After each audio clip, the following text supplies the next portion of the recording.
জমি নিয়ে তৃণমূলের দুই পক্ষের বিবাদকে কেন্দ্র করে রণক্ষেত্র পরিস্থিতি, দফায় দফায় সংঘর্ষ, অভিযোগ করতে গিয়ে থানার সামনেও মারধর, আহত হয়ে হাসপাতালে গেলে সেখানেও ধুন্ধুমার, কেটে নেওয়া হলো কান। হাসপাতাল চত্বর আতঙ্কিত অন্যান্য রোগীরা। পরিস্থিতির সামাল দিতে বিশাল পুলিশ বাহিনী। শনিবার দুপুরে মালদার হরিশ্চন্দ্রপুর থানা এলাকায় এই ঘটনায় চাঞ্চল্য ছড়িয়েছে। হরিশ্চন্দ্রপুরের গাঙ্গর গ্রামের রাস্তার ধারের ৮ কাঠা জমি নিয়ে বিবাদের সূত্রপাত। কয়েক মাস ধরেই ওই এলাকার মুজিবুর রহমানের সঙ্গে সরফরাজ আলমের এই সমস্যা চলছিল। মুজিবুরের অভিযোগ, তারা ওই জমি কিনে নিলেও সরফরাজরা জবরদখল করার চেষ্টা করছে। এই নিয়ে প্রথমে এদিন এলাকায় তার দোকানে গিয়ে চড়াও হয় অপরপক্ষ, তাকে মারধর করে। তারপর আবার হরিশ্চন্দ্রপুর থানায় লিখিত অভিযোগ করতে গেলে থানার সামনেও দুই পক্ষের মধ্যে ব্যাপক গন্ডগোলের সৃষ্টি হয়। রাস্তায় চলতে থাকে মারধর। মুজিবপুরের কান কাটার অভিযোগ ওঠে এবং সরফরাজদের বিরুদ্ধে। সেখান থেকে হরিশ্চন্দ্রপুর গ্রামীণ হাসপাতালে গেলে সেখানেও ধুন্ধুমার পরিস্থিতির সৃষ্টি হয়।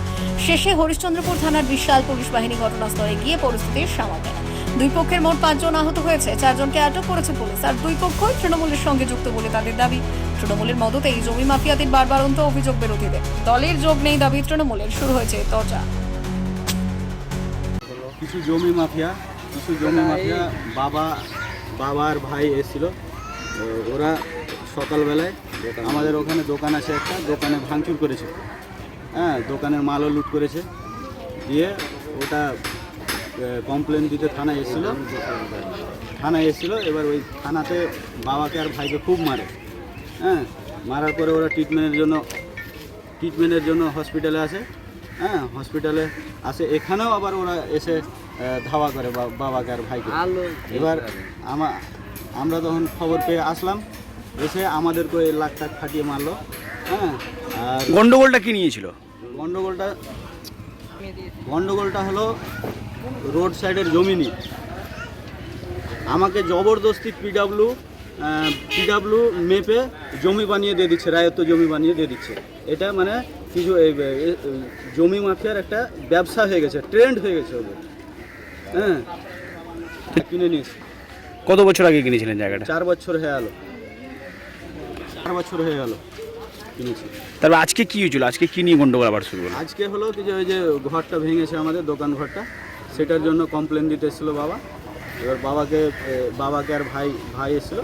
ওরাকে একাই পেয়ে ওখানে থানার সামনে থানার অন ক্যামেরার সামনে মারপিট করে। আপনাদের বিরুদ্ধে মারধরের অভিযোগ উঠেছে, পাশাপাশি জমি দখলের একটা অভিযোগ উঠে আসছে, কি বলবেন?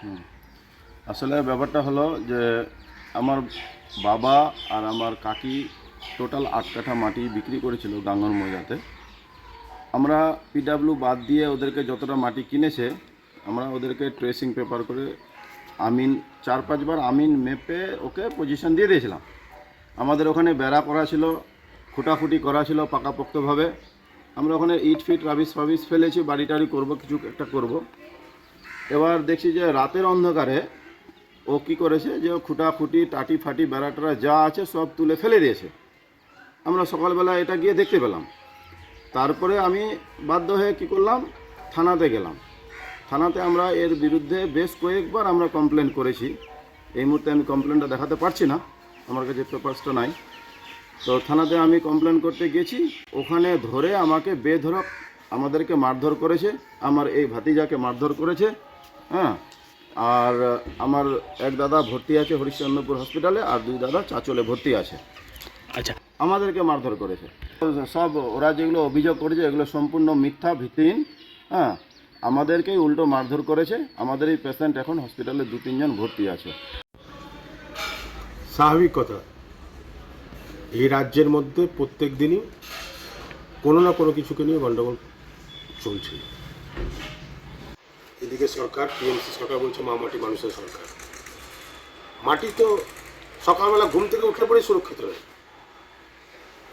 এক তৃণমূল আরেক তৃণমূলের মাটি দখল করছে, এক তৃণমূল সাধারণ মানুষের মাটি দখল করছে। তো এটা কোনো অসাধারণ ব্যাপার নয়, সাধারণ ব্যাপার হয়ে দাঁড়িয়েছে পশ্চিমবঙ্গের মধ্যে। পশ্চিমবঙ্গের মধ্যে যতদিন এই সরকারটা থাকবে, মাটি লুট হবে, মায়ের কোল শূন্য হবে, গণতন্ত্র ভুলুণ্ঠিত হবে। এই সরকারকে বিতাড়িত করতে হবে। এই সরকার যতদিন বিতাড়িত না হবে, ততদিন এই ধরনের ঘটনা এদিন আমরা সংবাদ মাধ্যমে। আমার কাছে খবর নেই তারা তৃণমূল করে, তবে এইটুকু বলবো এখানে কোনো দল দেখে প্রশাসন কোনো কিছু কাজ করবে না, এবং প্রশাসনের কাছে আমাদের অনুরোধ থাকবে যে বা যারা এই ঘটনার সাথে জড়িত আছে তাদের এগেনস্টে কঠোর থেকে কঠোরতর ব্যবস্থা হোক। কারণ তৃণমূল কংগ্রেস কখনো এইসব জিনিসকে আশ্রয় দেয় না, এবং তৃণমূল কংগ্রেসের কোনো লোকজন জড়িত থাকতে পারে না। কিন্তু তবুও বলবো যদি কেউ থাকে প্রশাসনের কাছে অনুরোধ থাকবে দল না দেখে, কালার না দেখে আইনত ব্যবস্থা না হোক। বিশেষ প্রতিবেদন উত্তর বাংলার সংবাদ।